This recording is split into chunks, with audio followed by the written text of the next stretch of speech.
मुबारक अमल था, खुदा की रजा थी, नबी और सिद्दीक़ अकबर की हिजरत। दोस्तों, ये वाक़या जंगे ओहद का है कि हुजूर सल्लल्लाहु अलैहि वसल्लम के चचा हज़रत अमीर हमज़ा रज़ियल्लाहु ताला अन्हु गज़वे ओहद में शहीद हो गए और बेदर्द काफिरों ने आप रज़ियल्लाहु ताला अन्हु के नाक, कान वगैरह आज़ा काट दिए और सीना चीर कर दिल निकाला और तरह तरह के जुल्म किए। लड़ाई के ख़त्म होने पर हुजूर सल्लल्लाहु अलैहि वसल्लम और दूसरे सहाबा इकराम रज़ियल्लाहु ताला अन्हु शहीदों की लाशें तलाश करके तदफीन का इंतज़ाम फरमा रहे थे और अमीर हमज़ा रज़ियल्लाहु ताला अन्हु को इस हालत में देखा तो निहायत सदमा हुआ और एक चादर से उन्हें ढांप दिया।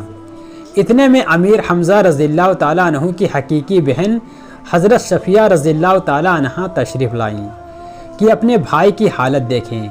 तो उनको हुजूर सल्लल्लाहु अलैहि वसल्लम ने इसलिए रोका, इस ख्याल से कि आखिर औरत है, इस तरह का जुल्म और हालत देखना मुश्किल होगा।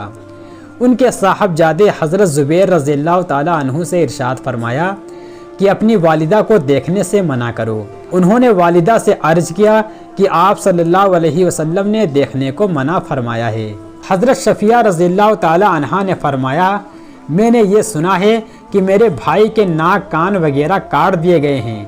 अल्लाह के रास्ते में ये कौन सी बड़ी बात है, हम इस पर राज़ी हैं। मैं अल्लाह ताला से सवाब की उम्मीद रखती हूँ और इंशाअल्लाह सब्र करूँगी। हज़रत ज़ुबैर रज़ियल्लाहु ताला अन्हु ने आप सल्लल्लाहु अलैहि वसल्लम के पास जाकर इस बात का ज़िक्र किया तो आप सल्लल्लाहु अलैहि वसल्लम ने इस जवाब को सुनकर देखने की इजाज़त अता कर दी। आकर देखा और उनके लिए इस्तग़फ़ार और दुआ की। एक रिवायत में कुछ इस तरह से है कि गज़वे ओहद में जहाँ शहीदों की लाशें रखी हुई थीं, उस तरफ एक औरत तेज़ी से आ रही थी। आप सल्लल्लाहु अलैहि वसल्लम ने देखा तो फरमाया, देखो और औरत को रोको। हज़रत ज़ुबैर रज़ियल्लाहु ताला अन्हु कहते हैं, मैंने पहचान लिया कि ये तो मेरी वालिदा हैं।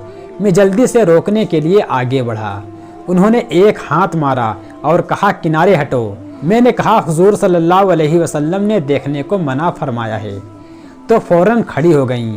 उसके बाद 2 चादरें निकाली कि मैं अपने भाई के कफन के लिए लाई थी, कि मैं उनके इंतकाल की खबर सुन चुकी थी। इन चादरों में भाई को कफना देना। हम वो लोग वो चादरें ले जाकर हज़रत हमज़ा रज़ियल्लाहु ताला अन्हु को कफनाने लगे कि देखा कि बराबर में एक अंसारी शहीद की लाश भी पड़ी थी जिसका नाम हज़रत सुहेल रज़ियल्लाहु ताला अन्हु था। उनका भी काफिरों ने यही हाल कर रखा था जैसा कि हज़रत हमज़ा रज़ियल्लाहु ताला अन्हु का था। हमें इस बात से शर्म आई कि हज़रत अमीर हमज़ा रज़ियल्लाहु ताला अन्हु को 2 चादरों से कफन दिया जाए और अंसारी के पास एक भी ना हो, इसलिए हम दोनों के लिए एक एक कपड़ा तजवीज़ कर दिया, मगर एक चादर उनमें बड़ी थी और एक छोटी थी। हमने कुर्रा डाला कि कुर्रे में जो चादर जिनके हिस्से में आएगी वो उनके कफन में लगाई जाए। कुर्रे में बड़ी चादर हज़रत सुहेल रज़ियल्लाहु ताला अन्हु के हिस्से में आई और छोटी चादर हज़रत अमीर हमज़ा रज़ियल्लाहु ताला अन्हु के हिस्से में आई, जो उनके कद से भी कम थी। अगर सर को ढांपा जाए तो पाँव खुल जाते और अगर पाँव को बंद किया जाए तो सर खुल जाता था। तो आप सल्लल्लाहु अलैहि वसल्लम ने फरमाया, सर को ढांक दो और पाँव पर पत्ते वगैरह डाल दो। दोस्तों, उम्मीद है ये वाक़या आपको पसंद आया होगा। तो इस वीडियो को लाइक करें, शेयर करें, कमेंट करें और अगर चैनल पे पहली बार आए हैं तो चैनल को सब्सक्राइब करें। अल्लाह हाफिज़।